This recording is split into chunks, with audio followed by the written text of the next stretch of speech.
My name is Dulcie Whitford. I'm 28 years old. For 20 years, my parents called me the slow one, while my sister Miranda collected Harvard degrees and inheritance promises. They mocked my dyslexia at dinner tables, excluded me from family decisions, and paid me a fraction of what they paid her. But on Miranda's graduation day at the Plaza Hotel, in front of 350 guests, a stranger handed me an envelope that would expose every lie my parents ever told about me.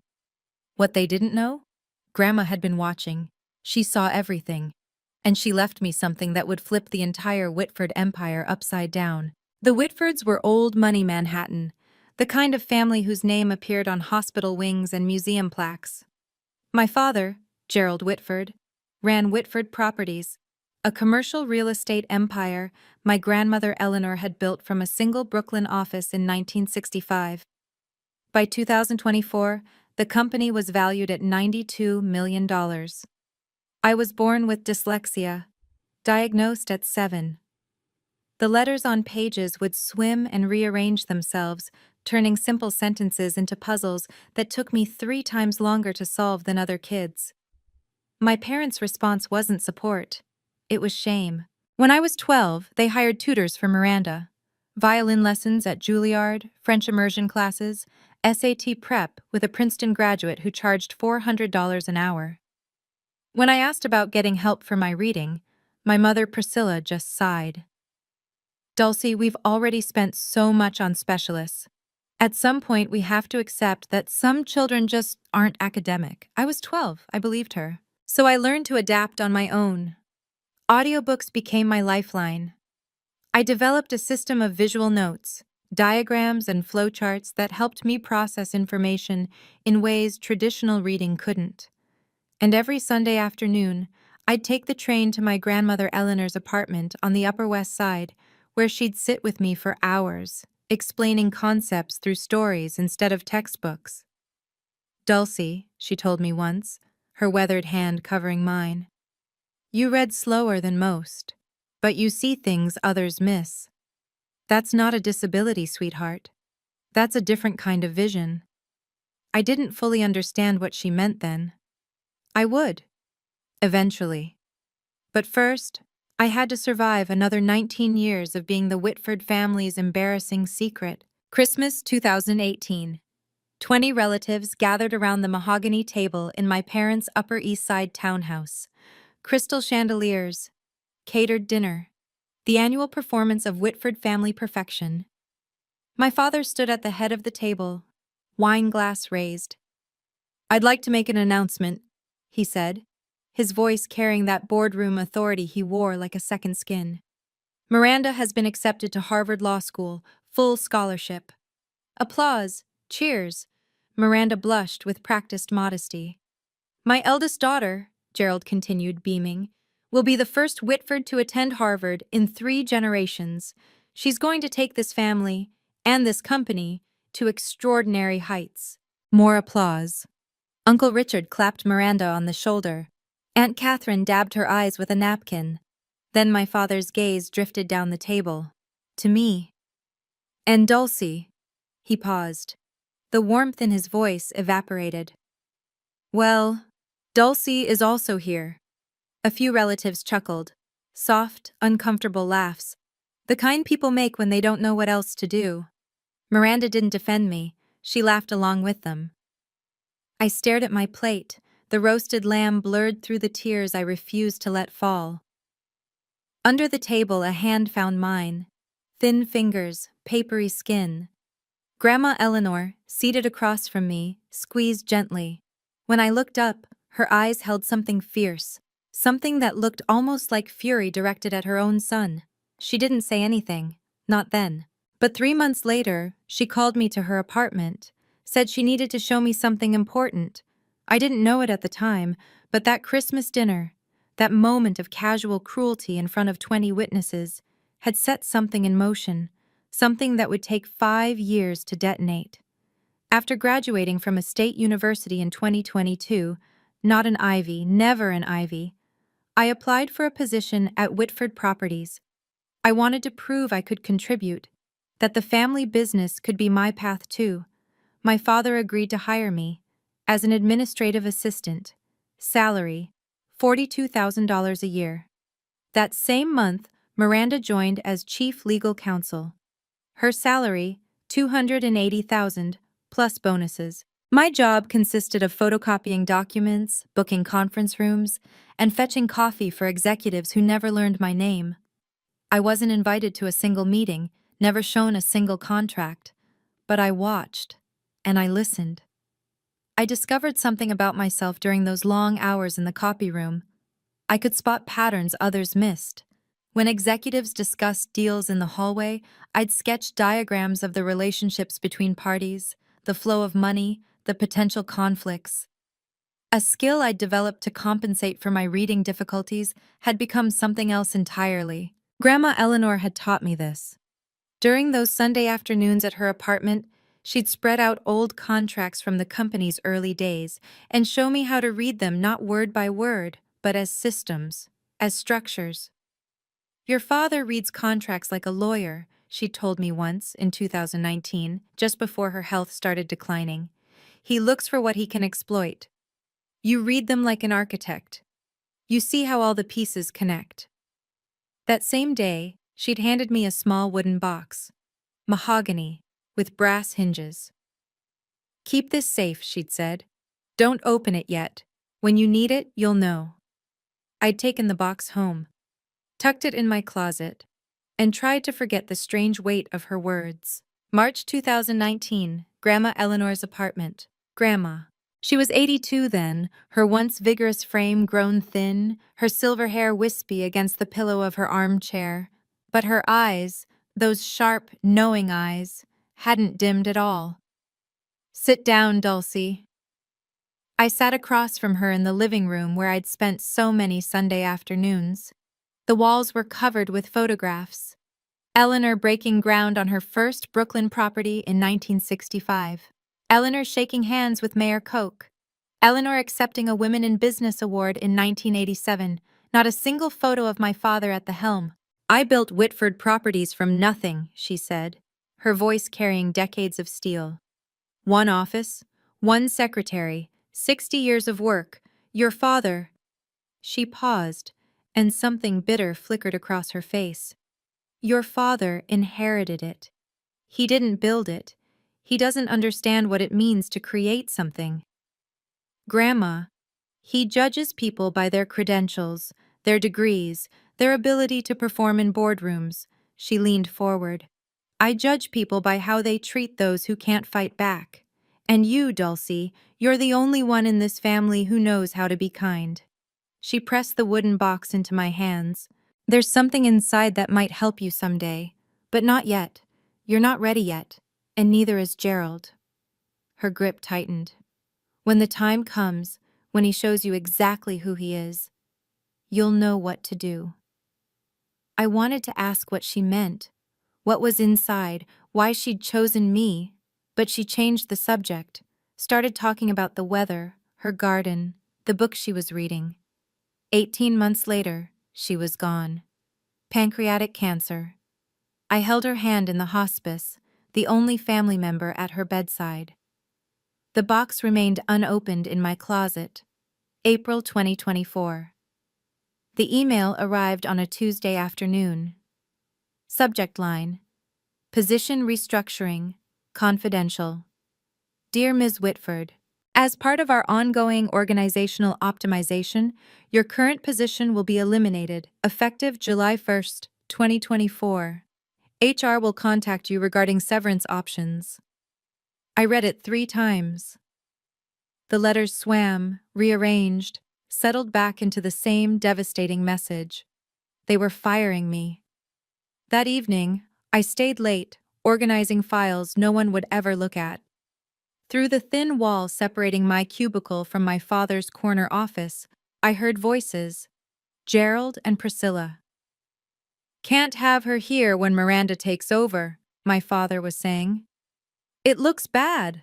The CEO's sister working as a secretary. People will ask questions. What kind of questions? Why she's not in leadership, why we haven't promoted her. A pause. Why she's the way she is. My mother's response came soft, almost gentle. "We've done everything we could for her, Gerald. Some children just don't have what it takes." "Exactly. So she needs to go. We'll give her a generous severance. She can find something else, something more suited to her abilities." I pressed my palm against the wall. $42,000 a year. My studio apartment in Queens, shared with two roommates, cost $1,800 a month. No savings, no safety net. If I lost this job, I'd be homeless within 2 months. But the money wasn't what made my chest tight. It was the realization settling into my bones like frost. If I let them do this, if I accepted their version of who I was, I would spend the rest of my life as the family failure.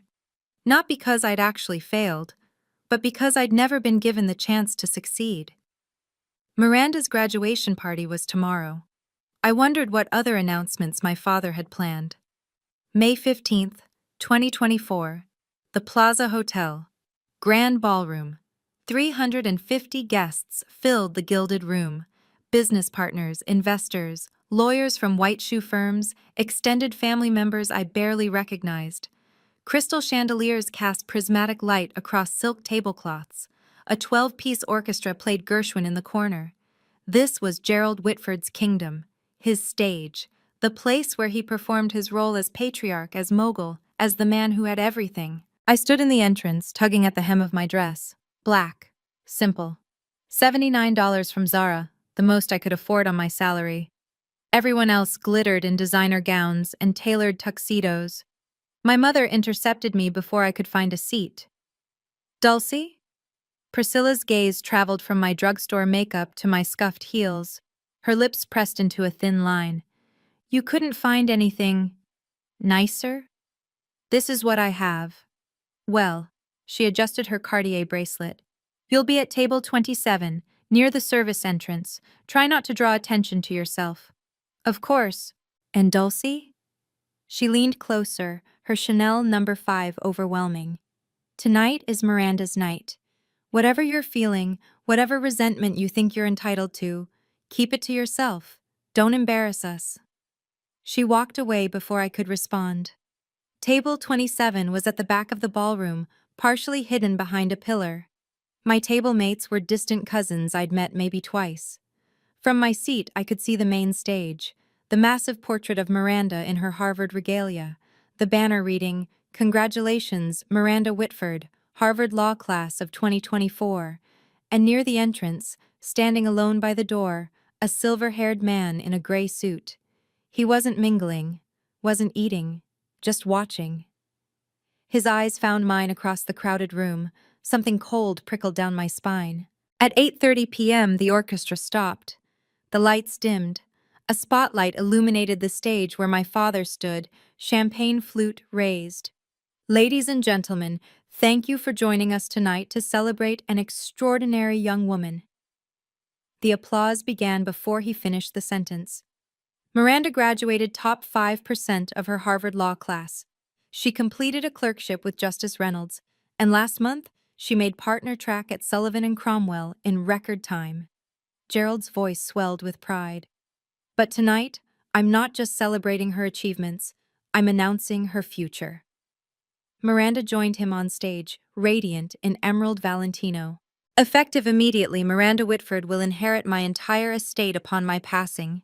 This includes our family residence at 740 Park Avenue, currently valued at $13 million, a Tesla Model S Plaid, and most importantly," he paused for effect, "the position of CEO of Whitford Properties when I retire."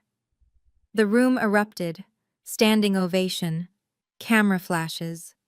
Miranda dabbed at her eyes with performative grace. 350 people celebrating. And not one of them glanced at table 27. The cousin beside me, a woman I'd met at a funeral 8 years ago, leaned over. "Dulcie, right? So what does that mean for you?" I opened my mouth, closed it. What could I say? That I'd just been formally erased from my own family? That the termination letter in my inbox was only the beginning?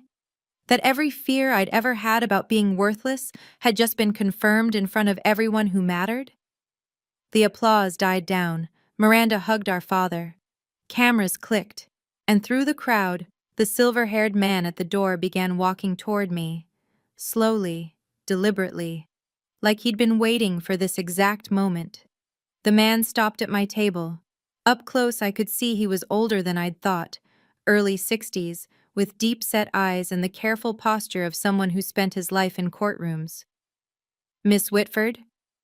"That's me." I straightened in my chair. "Can I help you?" "My name is Jonathan Ellis." He pulled a business card from his breast pocket, cream-colored, embossed, Morrison and Blake, attorneys at law. "I was your grandmother's lawyer." My grandmother. The words hit like a punch. "Eleanor passed away 3 years ago." "I'm aware." He didn't sit, didn't soften. "She left something for you, with very specific instructions about when to deliver it." From inside his jacket, he produced a cream envelope, heavy stock, sealed with red wax bearing a notary's stamp. "What is this?" "Her will, the real one." His voice dropped. "The one your father doesn't know exists." I stared at the envelope. The notary seal read Morrison and Blake, September 12, 2019. 5 months after that Sunday afternoon in her apartment. 5 months after she'd handed me the wooden box. "I don't understand." "Your grandmother gave me explicit instructions. I was to deliver this document on the day your father publicly disinherited you." Ellis glanced toward the stage, where Gerald and Miranda were still basking in applause. "I believe that just occurred." My hands trembled as I took the envelope. "Mr. Ellis, what's in here?" For the first time, something almost like warmth flickered in his eyes. "Mrs. Eleanor told me to tell you, give this to Dulcie on the day Gerald shows her exactly who he is. By then, she'll be ready." He straightened his tie. "I'll be available when you have questions. You have my card." Then he turned and walked away, disappearing into the crowd. I couldn't breathe in that ballroom. I pushed through the service entrance, found an empty hallway near the kitchen. Fluorescent lights buzzed overhead, the sounds of celebration muffled to a distant hum. My fingers shook as I broke the wax seal. Inside, 3 pages of dense legal text. A notarized signature. A date. September 12, 2019. I read slowly, carefully. The letters swam, but I forced them into focus. "I, Eleanor Margaret Whitford, being of sound mind and body, do hereby revoke all previous testamentary documents and declare this to be my last will and testament." My eyes caught on a paragraph near the middle. "To my granddaughter, Dulcie Ann Whitford, I bequeath 51% of my shares in Whitford Properties, LLC, currently valued at approximately $47 million, along with all voting rights associated therewith." I read it again, and again. 51%, controlling interest. The will continued. "This bequest is made with full knowledge of my son Gerald's treatment of Dulcie. She has been excluded, diminished, and denied opportunity, not due to lack of ability, but due to lack of support. Dulcie is not slow.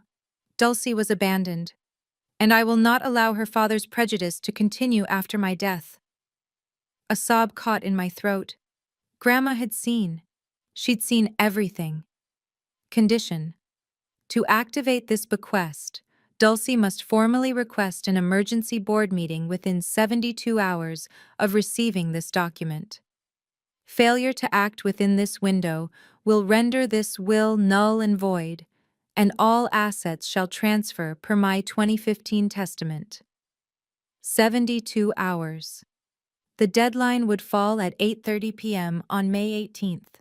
I leaned against the cold wall, the document clutched to my chest. My grandmother had given me a weapon. Now I had to decide if I was brave enough to use it. Jonathan Ellis was waiting by the coat check when I emerged. "You read it." "The 72-hour clause," my voice cracked. "Why would she put that in?" "Your grandmother knew you, Miss Whitford." He handed me a second card, this one with a personal cell number handwritten on the back. "She knew that if she gave you unlimited time, you might convince yourself not to act.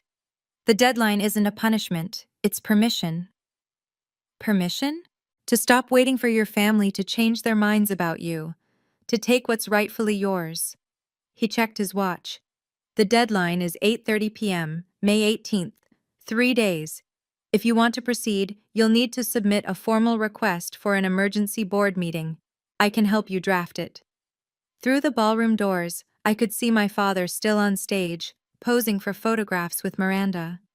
My mother circulated among guests, accepting congratulations as if she'd earned them herself. If I did this, if I invoked the will, I would destroy every relationship I had left. My parents would never forgive me. Miranda would see it as betrayal. But if I stayed silent, I would accept their verdict. I would become exactly what they'd always said I was, the failure, the slow one, the daughter who didn't matter. Miss Whitford, Ellis's voice cut through my spiral. Your grandmother believed in you. She spent the last 3 years of her life preparing for this moment. The question is, do you believe in yourself?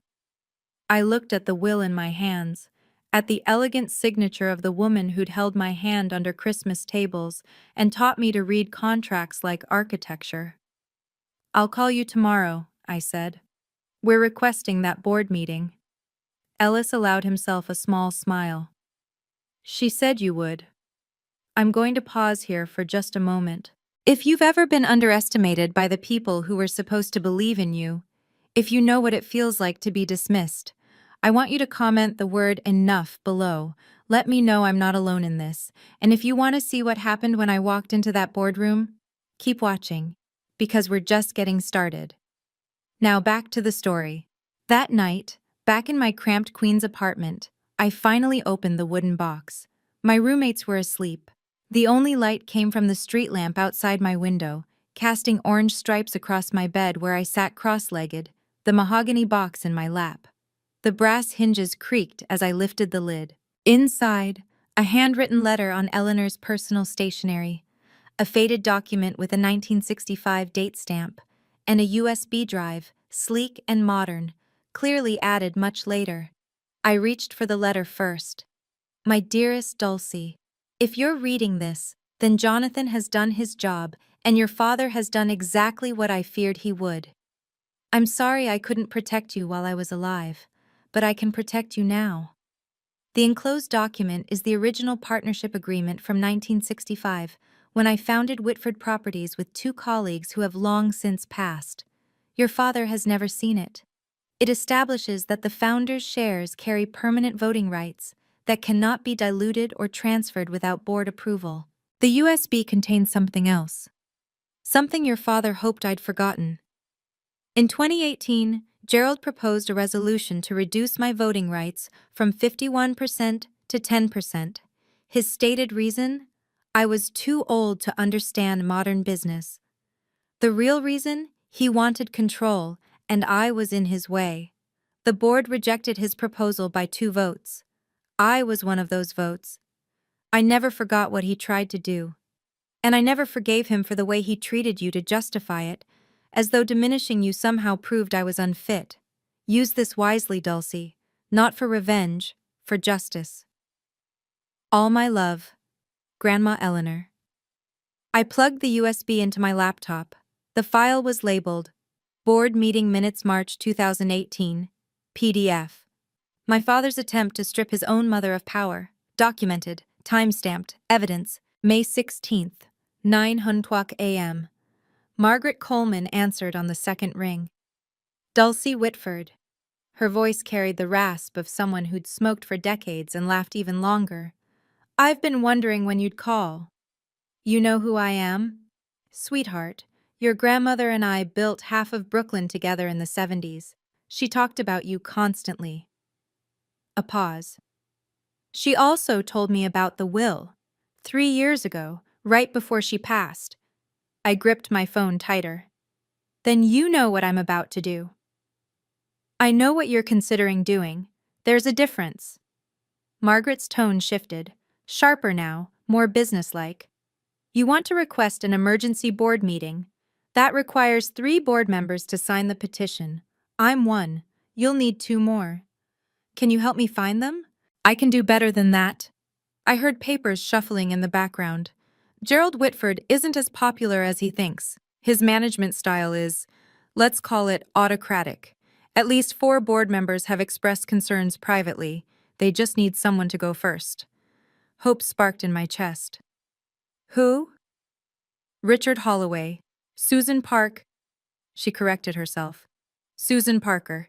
They've both been on the receiving end of Gerald's temper in closed sessions. I'll make some calls. Another pause. Dulcie, I need you to understand something. This isn't going to be pleasant. Your father will fight. Your sister will fight. They'll say terrible things. They've been saying terrible things my whole life. At least now I get to respond. Margaret laughed, a warm, genuine sound. Eleanor always said you had steel under all that quiet. I'm starting to see what she meant. She cleared her throat. I'll have the petition ready by tonight. Board meeting request, May 18th, 10:00 a.m. Whitford Tower, 42nd floor. Thank you, Margaret. Don't thank me yet. Thank me when you're sitting in that boardroom. May 17th. Gerald found out about the board meeting at 4:00 p.m. I know this because Miranda called me 45 minutes later, her voice tight with controlled fury.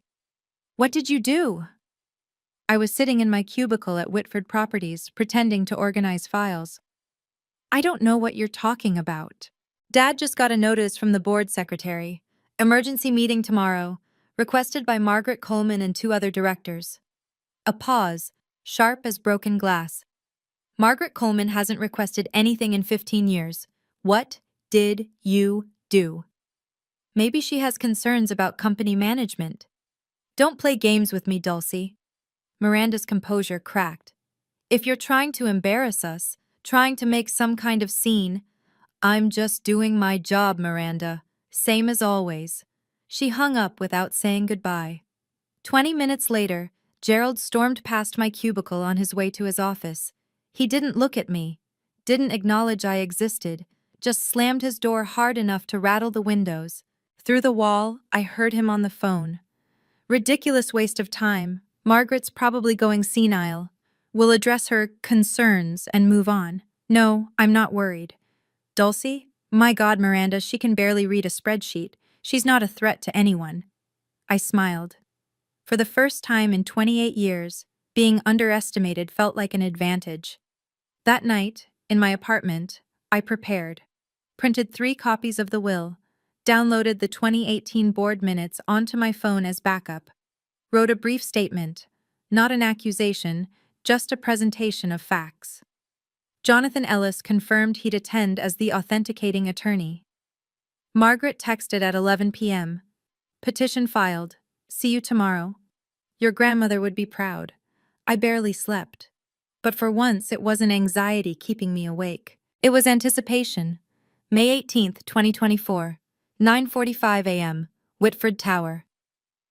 The elevator opened onto the 42nd floor, floor-to-ceiling windows, Italian marble, the kind of corporate opulence designed to intimidate. I stepped out in a borrowed gray blazer, my roommates 2 sizes too big, carrying a leather portfolio I'd bought at Goodwill for $12. The security guard at the boardroom door held up his hand. Name? Dulcie Whitford. He checked his tablet. Frowned. You're not on the authorized attendee list. I'm a Whitford Properties employee, and I have business with the board. Ma'am, this is a restricted meeting. I can't let you. Is there a problem? Miranda's voice behind me. I turned. She looked immaculate. Navy power suit, Hermes scarf, the uniform of someone who belonged in boardrooms. Dulcie. Her smile didn't reach her eyes. What are you doing here?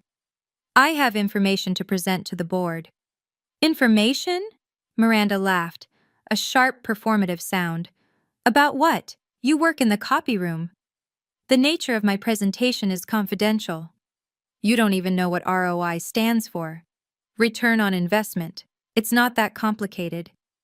Miranda's smile flickered. Before she could respond, our father appeared at the end of the hallway, flanked by 2 senior executives. What's going on here? Dulcie wants to attend the board meeting, Miranda said.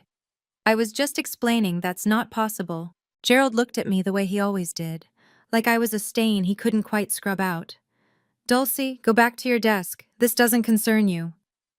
Actually, a voice called from inside the boardroom, it does. Margaret Coleman appeared in the doorway. 72 years old, silver-haired, standing with the quiet authority of someone who'd been building empires when Gerald was still in diapers. I invited her. She has standing to address the board. Margaret smiled. Let her in. Gerald's jaw tightened. For a moment I thought he might physically block the door. But Margaret Coleman had been a board member for 32 years.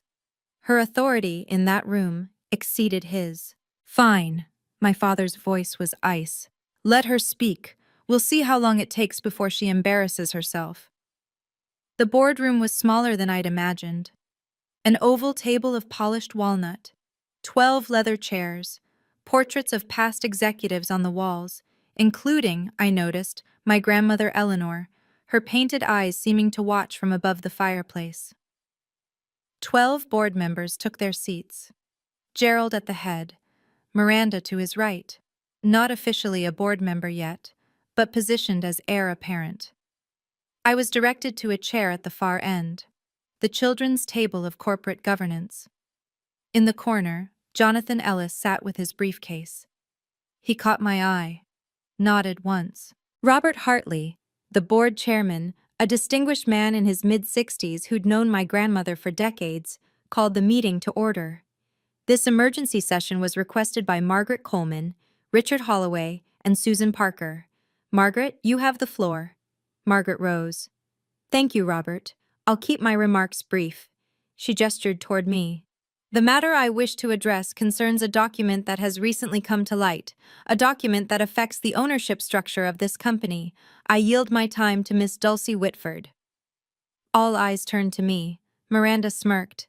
Gerald leaned back in his chair with theatrical boredom. I stood. My hands were steadier than I expected.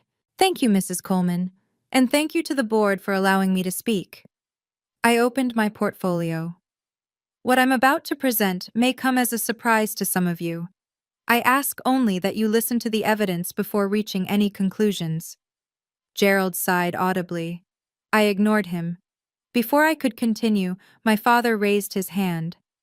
I'm sorry, Robert, but before we waste the board's valuable time. Gerald stood, buttoning his jacket with deliberate slowness.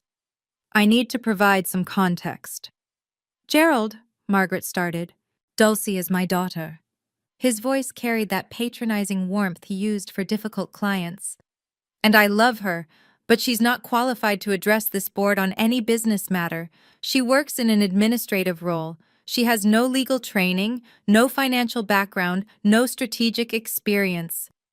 Miranda chimed in, her tone dripping with false sympathy. Dulcie also has dyslexia. She struggles with reading. We've tried to support her, but... She shrugged elegantly.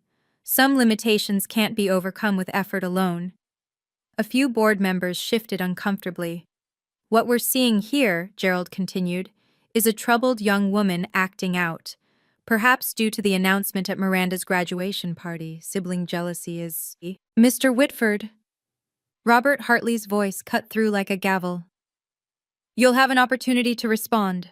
But Miss Whitford requested this time, and she's entitled to use it. Gerald sat down. His expression promised consequences. Miranda caught my eye and mouthed, You're embarrassing yourself. I looked at them both, my father, my sister, and felt something shift inside me. Not anger, something colder, clearer. They weren't trying to protect me. They weren't even trying to protect the company. They were trying to protect their version of the story, the version where I was nothing. Thank you, Mr. Hartley. I pulled the document from my portfolio. I won't be discussing my reading ability today. I'll be discussing this. I held up the will. The room went silent. This is the last will and testament of Eleanor Margaret Whitford, founder of this company, notarized September 12, 2019. Gerald's face drained of color. That's impossible. Gerald's voice came out strangled. My mother's will was executed in 2015. I have a copy. You have a copy of her previous will. I kept my voice level. Clinical. Under New York Estates, Powers, and Trusts law, a subsequent valid will automatically revokes all prior testamentary documents. This will, I placed it on the table, was executed 4 years after the one you possess. I slid the document to Robert Hartley. Mr. Ellis? I gestured to Jonathan, who rose from his corner seat. Would you please confirm the authenticity of this document? Jonathan approached the table. I'm Jonathan Ellis, partner at Morrison and Blake. I served as Eleanor Whitford's personal attorney from 2008 until her death in 2021. I can confirm this will was executed in my presence on September 12, 2019. It was witnessed by 2 independent notaries, and the original is held in escrow at Chase Private Client. Robert Hartley studied the document. His eyebrows rose. This will bequeaths 51% of Whitford Properties shares to... He looked up at me. To you, Miss Whitford. Murmurs rippled around the table. That's a forgery, Miranda said, but her voice had lost its confidence. It's not. Jonathan's response was immediate. And I'd advise you against making accusations of fraud without evidence, Ms. Whitford. Morrison and Blake's reputation speaks for itself. Gerald slammed his palm on the table. This is absurd. My mother was ill. She was being manipulated. Manipulated? I pulled out my phone. Perhaps you'd like to explain this then. I pressed play on the 2018 board meeting audio. My father's voice filled the room. Eleanor is 81 years old. She doesn't understand modern business. I moved to reduce her voting rights to 10%. The recording ended. The silence that followed was absolute. That recording? Gerald's face had turned a mottled purple. That was a private board discussion, which Eleanor attended. I kept my voice steady. She recorded it, as was her right as a shareholder. Robert Hartley set down the will. His expression had shifted from neutral to something harder. Miss Whitford, would you read the relevant passage aloud? For the record. I nodded, took a breath. To my granddaughter, Dulcie Ann Whitford, I bequeath 51% of my shares in Whitford Properties LLC, along with all voting rights associated therewith. I paused, letting the words settle. This bequest is made with full knowledge of my son Gerald's treatment of Dulcie. She has been excluded, diminished, and denied opportunity, not due to lack of ability, but due to lack of support. Miranda made a choking sound. Dulcie is not slow. Dulcie was abandoned, and I will not allow her father's prejudice to continue after my death. I looked directly at my father. Gerald has confused credentials with character, degrees with worth. He tried to strip me of my voting rights because I saw through him. He marginalized Dulcie because she reminded him of the kind of person he refuses to be. Gerald said nothing. His hands, I noticed, were trembling. The will concludes, I built this company from nothing. I choose who carries it forward. I choose Dulcie. Robert Hartley removed his reading glasses. Jonathan, you can confirm this document is legally binding? I can. The 2015 will is superseded.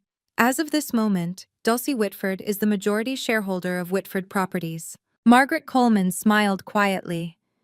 Richard Holloway and Susan Parker exchanged glances, and for the first time in my life, I watched my father look at me with something other than dismissal. It was fear. This doesn't prove anything, Miranda said, but her voice had turned brittle. Even if the will is valid, which we'll contest, Dulcie has no business experience. She can't run a company. I'm not asking to run the company. I address the full board now. I'm asking you to examine the facts. I pulled the 2018 board minutes from my portfolio. March 14, 2018. Gerald Whitford proposed Resolution 2018-07 to reduce Eleanor Whitford's voting shares from 51% to 10%. His stated rationale, I found the passage. The founder is no longer capable of understanding modern business operations. That was taken out of context, Gerald said. The resolution failed by 2 votes, Eleanor's vote and Margaret Coleman's. I looked at Margaret. Is that accurate? Margaret nodded slowly. It is.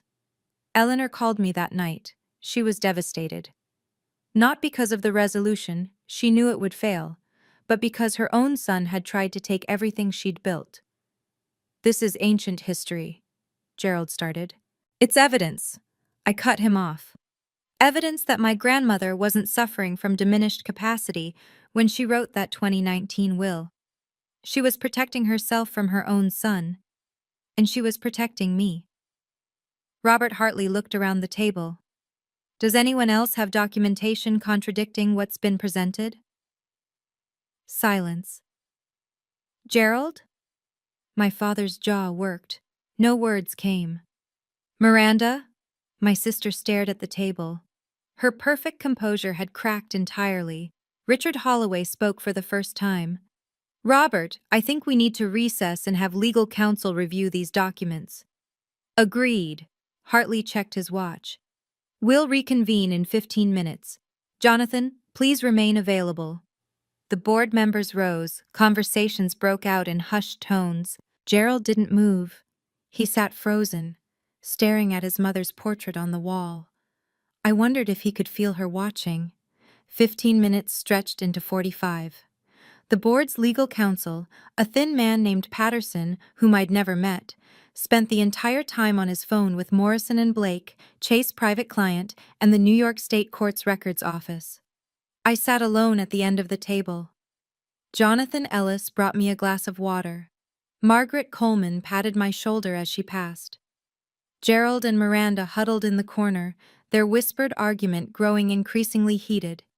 Finally, Patterson returned to the table and whispered in Robert Hartley's ear. Hartley's expression flickered, surprise, then resignation. Please take your seats. The board members filed back to their chairs. The tension in the room had crystallized into something brittle. Our legal counsel has confirmed the following, Hartley read from his notes. The will presented by Miss Whitford is valid under New York state law. It supersedes all previous testamentary documents. Effective immediately, Dulcie Ann Whitford holds 51% of Whitford Properties shares. Someone inhaled sharply. Additionally, Hartley continued, as majority shareholder, Miss Whitford has the right to propose motions to the board, including matters pertaining to executive leadership. He looked at me. Miss Whitford, do you have any motions you wish to bring forward? I stood. My heart was pounding, but my voice held steady. I have one motion. Gerald rose from his seat. Robert, this is... Sit down, Gerald. Hartley's voice carried unexpected steel. Miss Whitford has the floor. Gerald sat. His face had gone gray. I looked around the table at 12 people who, until an hour ago, had never considered me capable of anything. Now they waited for my decision. The power to destroy my father's career was in my hands. I thought about what my grandmother would want, and I made my choice. I'm not proposing to remove Gerald Whitford as CEO. The tension in the room shifted. Miranda's head snapped up. Even Margaret looked surprised. What I am proposing, I continued, is a vote of confidence. The board will decide whether Gerald Whitford retains their confidence as CEO of Whitford Properties. If the majority votes no confidence, he resigns. If the majority votes confidence, I will not interfere with operational leadership during my tenure as majority shareholder. This is absurd, Miranda stood. You're turning this into a spectacle, a revenge fantasy. No, I met her eyes. This is corporate governance. The same process that exists in every well-run company. The same process Grandma Eleanor established in our bylaws 40 years ago. I paused. If Dad has the board's confidence, he has nothing to worry about. Robert Hartley studied me for a long moment. Something like respect flickered in his expression. Is there a second for this motion? Seconded. Margaret Coleman didn't hesitate. Then we'll vote. All those expressing confidence in Gerald Whitford as CEO, raise your hands. 4 hands went up. Gerald's allies. People who owed their board seats to his recommendations. All those expressing no confidence. 7 hands rose. Robert Hartley counted twice. Then he set down his pen. The motion carries, 7-4, with one abstention. He turned to Gerald. Mr. Whitford, the board has voted no confidence. Per section 14.3 of our bylaws, you have 30 days to tender your resignation. Gerald said nothing. He stood, looked at me, really looked at me. For what might have been the first time in my life, I expected rage, hatred, threats. What I saw was worse. Recognition, the understanding that he'd underestimated me so completely that he'd lost everything. He walked out without a word. I know what some of you are thinking right now. Why didn't she just fire him? Why give him the chance to keep his job? Because revenge isn't justice. Because destroying someone doesn't undo what they did to you. And because my grandmother didn't raise me to be cruel, she raised me to be fair. If that resonates with you, hit like, hit subscribe, turn on notifications, because the story isn't over, not even close. Now, back to what happened after that boardroom cleared. Gerald caught me in the private corridor outside the boardroom. Priscilla was with him. Someone must have called her during the recess. Her face was tear-streaked, mascara bleeding down her cheeks. You. Gerald's voice was barely controlled. You ungrateful, scheming. Gerald. Priscilla put a hand on his arm. Not here. Not here? She just destroyed our family in front of 12 people. I stood my ground. I didn't destroy anything, I told the truth. The truth? Gerald laughed bitterly. Your grandmother was manipulated. That lawyer Ellis, he must have… Grandma Eleanor wrote that will 5 months after you tried to strip her of power, because she saw exactly who you are. My voice didn't waver. You didn't lose because I betrayed you. You lost because you betrayed her. Priscilla stepped forward. Dulcie, sweetheart, you have to understand. We were trying to protect you. You've always struggled. We didn't want to put pressure. You didn't protect me. You erased me. 28 years of silence crystallized into words. Every Christmas dinner, every family photo, every conversation where you talked about Miranda's achievements and pretended I didn't exist. That wasn't protection. That was abandonment. That's not fair. You're right. It wasn't fair. I met my mother's eyes. I spent my whole life trying to prove I was worthy of this family. I'm done proving. The documents speak for themselves. Gerald grabbed my arm. This isn't over. We'll contest that will. I pulled free. You'll lose. And you know it, because Grandma Eleanor planned for every contingency, including this one. I walked toward the elevator. Behind me, I heard my mother's voice. Dulcie, wait. I didn't wait. For the first time in my life, I didn't need their permission to leave. The elevator doors closed on my parents' faces. I leaned against the brushed steel wall, finally allowing myself to breathe. The adrenaline that had carried me through the past 2 hours began to ebb, leaving something unexpected in its wake. Not triumph, not satisfaction, grief. I'd just severed 28 years of hoping things would change, of believing that if I was patient enough, quiet enough, good enough, my parents would eventually see me, love me the way they loved Miranda. That hope was dead now. I'd killed it myself. The elevator descended 42 floors. By the time it reached the lobby, I'd wiped my eyes and straightened my borrowed blazer. Jonathan Ellis was waiting by the security desk. That was… He searched for the word. Remarkable. It was necessary. Your grandmother would agree. He fell into step beside me as I walked toward the exit. What happens now? Now I go home, sleep, try to figure out what my life looks like without the family I thought I had. And the company? I don't want to be CEO. I never did. We stopped at the revolving doors. I just want the company my grandmother built to be run by people who actually care about it. Not people who see it as their personal inheritance. Ellis nodded slowly. The board will want to meet with you, discuss transition plans, your role going forward. I know, but not today. I pushed through the door, felt the Manhattan sunlight hit my face. Today, I just need to be Dulcie Whitford, not a shareholder, not a victim, not a symbol. And tomorrow? I looked back at Whitford Tower, 42 stories of glass and steel bearing my family's name. Tomorrow I start building something new. May 19th, 2024. Gerald Whitford signed his resignation letter at 4 p.m. I wasn't there. I learned about it through an email from Robert Hartley.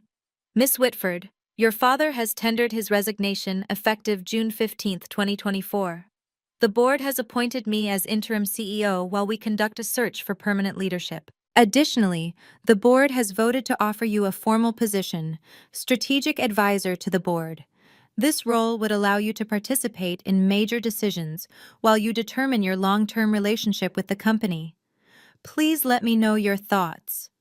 Regards, Robert Hartley. I read the email 3 times, habit, and then forwarded it to Jonathan Ellis for review. His response came within an hour. Fair offer, no hidden strings. Congratulations, Dulcie. That evening, an all-staff email went out to the Whitford Properties team. Effective June 15th, Gerald Whitford will step down as CEO. Robert Hartley will serve as interim CEO. Additionally, the board welcomes Dulcie Whitford as a strategic advisor in her capacity as majority shareholder. We thank Gerald for his years of service and wish him well in future endeavors. My phone buzzed with messages. Colleagues I'd worked beside for 2 years, people who'd never learned my name, suddenly wanted to have coffee, to reconnect, to catch up. I ignored most of them. But one message stood out. From Patricia Morales, an executive assistant who'd started at the company in 1987, who'd worked directly with my grandmother. Dulcie, Eleanor used to talk about you constantly. She said you saw things others missed. I never understood what she meant until today. Welcome to the boardroom. She'd be so proud. I saved that message. Some validation doesn't come from family. Sometimes that's better. 1 week later, the story went public. New York Business Journal. Whitford Properties. Shakeup. Founder's granddaughter takes control after secret will surfaces. The article didn't name me directly. Corporate privacy laws prevented that, but anyone in Manhattan real estate circles knew exactly who it was about. In a dramatic turn of events, the heir apparent to the Whitford Properties empire has been displaced by a previously unknown family member. Sources close to the board describe the transition as long overdue and cite concerns about the former CEO's management style. Gerald and Priscilla canceled their appearance at the Metropolitan Museum Gala. Health reasons, according to their publicist. 3 investment partners requested meetings with me personally, not with my father, not with the board, but with me.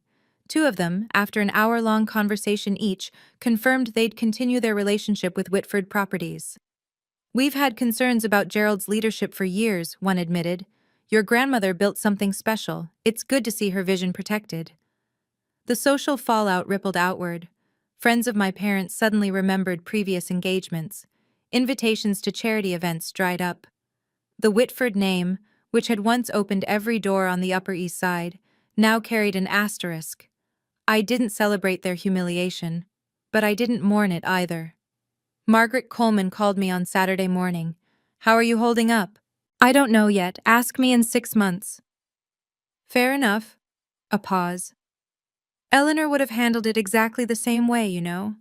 The vote of confidence instead of termination, giving him a chance he didn't deserve. She laughed softly. She always said mercy was the ultimate power move. I thought about that for a long time after we hung up.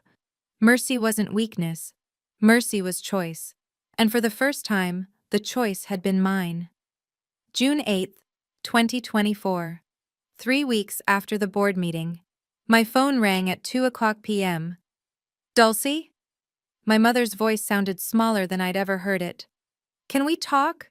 Just us? I agreed to meet her at a coffee shop in Midtown. Neutral territory. No chance of Gerald appearing with lawyers. Priscilla was already there when I arrived. She looked older somehow. The careful makeup couldn't hide the exhaustion beneath. Thank you for coming.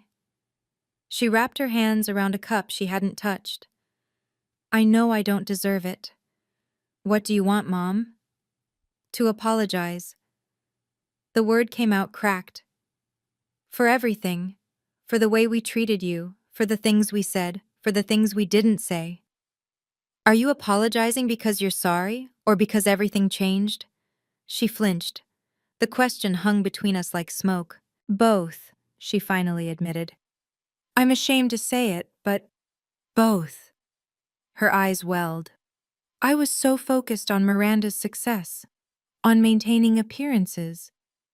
I told myself we were protecting you from expectations you couldn't meet.